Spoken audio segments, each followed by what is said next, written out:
Ар бир ата-эне дуа кылганда Кудайым ушул балдарымды жакшы кыла көр, балдарым жакшылыгын көрсөт деп дуа кылат да. Ата-эненин колуна калем барак берип, сүйүнүчүңүздү жазыңчы десе, барактар жетпей кала турган, сыйлар түгөнүп кала турган сүйүнүчү баласынын, кызынын аткарган ийгилигин жазып, эч кимге айтып бүтпөйт да.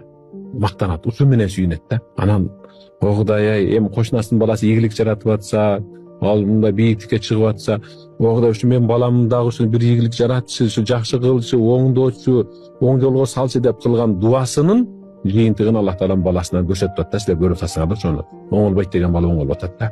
Эмнеге? Айтайынбы? Анткени кээ бир ата-энелер бар. Атасы атасына билгизбей экөө бир төшөктө жатып, бирок тескери жатып, таң атса көз жашы менен жастыгын суулап, Аллахым ушул балдарымды алсаң аман кыл, ден соолугун чың кыл.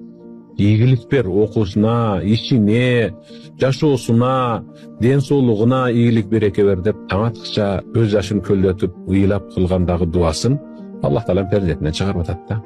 Ошол жыйынтыкты көрүп атабыз да биз.